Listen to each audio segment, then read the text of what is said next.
Hey guys, welcome back to my channel কোয়েলের রান্নাঘরে আপনাদের সবাইকে স্বাগতম। আজকে আমি একটা নিরামিষ পটলের রেসিপি নিয়ে হাজির হয়েছি। পটল আমার মতো যারা পছন্দ করেন না তাদেরও আশা করি এই রেসিপিটা খুব ভালো লাগবে। আজকে আমি বানাবো মুগেশ্বরী পটল। চলুন তাহলে ট্রাই করি। মুগেশ্বরী পটল বানানোর জন্য প্রথমে পটলগুলোকে এভাবে খোসা ছাড়িয়ে মাঝখান থেকে চিড়ে কেটে নিয়েছি। এছাড়া লাগবে 1 থেকে 2 মুঠো মতো মুগ ডাল, এছাড়া লাগবে টমেটো কুচি, কাঁচা লঙ্কা, তেজপাতা, আদা গ্রেট করা, জিরে গুঁড়ো, ধনে গুঁড়ো, হলুদ গুঁড়ো, কাশ্মীরি রেড মির্চ আর 1/2 কাপ দুধ। প্রথমে আগে মুগ ডালটাকে শুকনো খোলায় ভেজে নেব। তেল দেওয়ার দরকার নেই, শুকনো খোলায় একটু লাল লাল করে ভেজে নিয়ে তারপর এটাকে জলে ভিজিয়ে রাখবো, মানে জল দিয়ে অ্যাকচুয়ালি ধুয়ে নেবো জিনিসটা।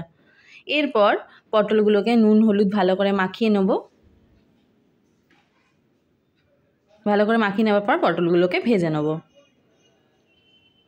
সমস্ত পটলগুলো আমি দিয়ে দিলাম, দিয়ে ভালো করে লাল লাল করে ভেজে নেব। দেখুন পটলগুলো আমার লাল লাল করে ভাজা হয়ে গেছে। এই অবস্থায় আমি পটলগুলো তুলে নেব। যেহেতু নুন হলুদ দেওয়া ছিল তাই জন্য তেলের কালারটা এমনি ব্ল্যাক হয়ে গেছে। এরপর এখানে শুকনো লঙ্কা দিয়ে দিলাম, একটু জিরে আর গোটা গরম মশলা ফোড়নে, আর দেবো তেজপাতা। এরপর দিয়ে দেবো গ্রেট করে রাখা আদা, দিয়ে ভালো করে মশলাগুলো কষাতে হবে।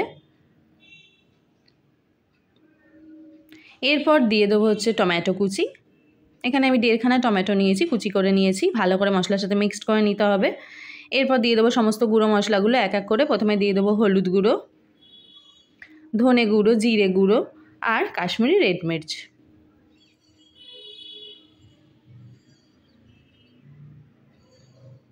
দিয়ে সমস্ত কিছু মশলাগুলো ভালো করে কষিয়ে নিতে হবে যতক্ষণ না কাঁচা গন্ধটা চলে যাচ্ছে। এই পর্যায়ে দিয়ে দেবো একটু চিনি ব্যালেন্স করার জন্য সমস্ত কিছু।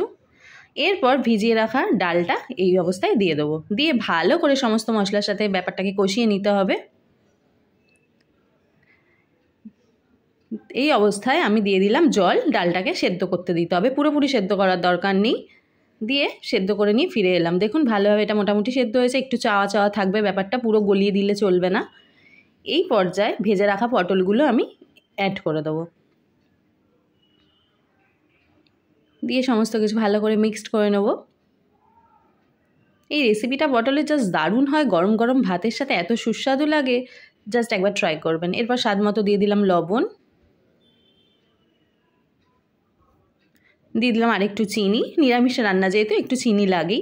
দিয়ে সমস্ত কিছু ভালো করে মিক্সড করে নেবো, ব্যাপারটা একটু মাখো মাখো হবে। দিয়ে দিলাম একটু কাঁচা লঙ্কা ঝালের জন্য, আর দিয়ে দেবো দুধ। দিয়ে সমস্ত কিছু ভালোভাবে মিক্সড করে নিয়ে এটাকে আরও কিছুক্ষণ ফুটতে দেবো। দেখুন ব্যাপারটা একদম মাখো মাখো গা মাখা হয়ে গেছে। আর আমার এই পর্যায়ে দিয়ে দিলাম ঘি, আর দিয়ে দেবো গোটা গরম মশলা। সমস্ত কিছু দিয়ে একটু নেড়ে ছেড়ে ব্যাস তৈরি হয়ে গেল আমার মুগেশ্বরী পটল। অবশ্যই বাড়িতে একবার ট্রাই করে আমাকে জানাবেন কেমন হয়েছে। তৈরি হয়ে গেছে মুগেশ্বরী পটল। গরম গরম ভাত দিয়ে এই গরম গরম পটলের রেসিপিটা একবার ট্রাই করুন। আশা করছি যারা পটল খেতে ভালোবাসে না তাদেরও ভীষণ ভালো লাগবে। আমাকে কমেন্ট সেকশানে জানাবেন কেমন হলো। আজ তাহলে আসি, টাটা।